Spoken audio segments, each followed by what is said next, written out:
पढ़ोगे लिखोगे तो बनोगे नवाब, खेलोगे कूदोगे तो होंगे खराब। ये हमारा इंडियन माइंडसेट और साला यही सिखाया जाता है हमारे एजुकेशन सिस्टम में भी। हमारे यहाँ 90% माँ बाप के सिर्फ 3 ही सपने होते हैं, पहला डॉक्टर, दूसरा इंजीनियर और तीसरा गवर्नमेंट सर्विस।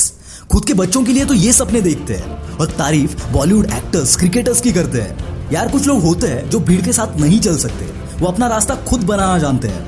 कामयाबी तक पहुंचने का पढ़ाई सिर्फ एक जरिया है, पर एक बात याद रखना कि ये इकलौता रास्ता नहीं है। ये तो आप पर डिपेंड करता है कि आप किस में कामयाब होना चाहते हो। अगर आपका सपना कोई क्रिकेटर या एक्टर बनने का है तो पढ़ाई के दम पर आप वहां पर नहीं पहुंच सकते, इस बात को समझो। एक छोटा बच्चा था, उसे पढ़ाई में कोई इंटरेस्ट नहीं था, वो पढ़ाई में अच्छा भी नहीं था। पढ़ाई से ज्यादा उसे खेल कूद में ज्यादा मजा आता था। एक दिन किसी सब्जेक्ट में ये बच्चा फेल हो गया। इसने अपने घर तक का पूरा रास्ता घर पर मार पड़ेगी इस डर में निकाल दिया।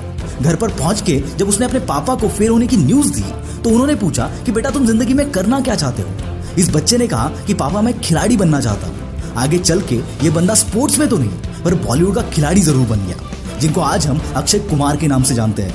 इनके पापा हमेशा कहते थे कि लाइफ में सक्सेस मार्क्स की वजह से नहीं, डिसिप्लिन की वजह से आती है, जिसके अक्षय कुमार एक लाइव एग्जाम्पल है।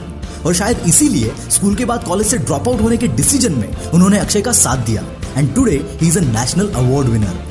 दोस्तों, रियल लाइफ का सक्सेस आपका मार्कशीट देखकर नहीं बल्कि आपका हार्डवर्क और आपका डिसिप्लिन देखकर आता है। याद रखना, रियल लाइफ आपकी किताबी दुनिया से काफी अलग होता है।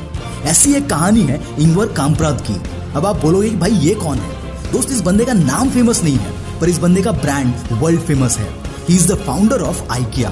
बचपन से ही बिजनेस का पैशन रखने वाले इस बंदे को डिसलेक्सिया था, जो कि एक लर्निंग डिसेबिलिटी है, वही जो तारे जमीन पर में ईशान अवस्थी को थी। पर इस बीमारी ने इस बंदे को कामयाब होने से नहीं रोका।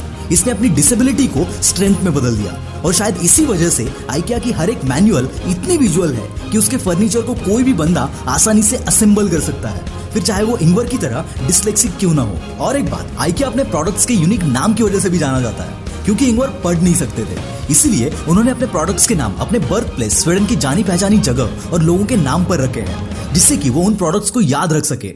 5 साल की उम्र में माचिस की तीली बेचकर शुरू हुई अपनी एंटरप्रेन्योरियल जर्नी में 17 साल की उम्र में पहला IKEA स्टोर खोलकर ये बंदा अपने लाइफ के एंड पर दुनिया का 8वां सबसे अमीर आदमी था।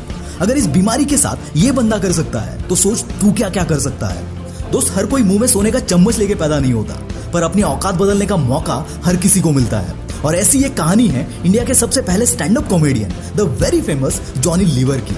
ये सिर्फ 7वीं तक पढ़े हैं। अपने घर की फाइनेंशियल कंडीशन खराब होने की वजह से उन्हें स्कूल छोड़ के छोटे मोटे जॉब करने पड़े, जैसे कि रास्ते पर पेन बेचना, मुंबई की सड़कों पर बॉलीवुड एक्टर्स की मिमिक्री करना। हिंदुस्तान यूनिलीवर में काम करते वक्त एक कंपनी फंक्शन में उन्होंने सीनियर ऑफिसर्स की मिमिक्री की थी और तब से जॉनी जानू वाला बन गए जॉनी लीवर। और इसके बाद तो हम सभी को पता है कि एक वक्त था बॉलीवुड में जब जॉनी लीवर के बिना फिल्म्स नहीं बनती थी। दोस्तों, जो भी कामयाब बंदा आज आपको दिखता है वो अपनी मुसीबतों से लड़कर, अपनी हालातों से लड़कर वहां तक पहुंचा है। टॉम क्रूज आज का हॉलीवुड का सुपरस्टार। इस बंदे को डिसलेक्सिया था, लर्निंग डिसेबिलिटी थी, इसी वजह से पढ़ाई की तो हमेशा बैंड बजी रहती थी, तो इसने स्पोर्ट्स पर फोकस किया। पर इंजरी की वजह से बंदे को रेसलिंग टीम छोड़नी पड़ी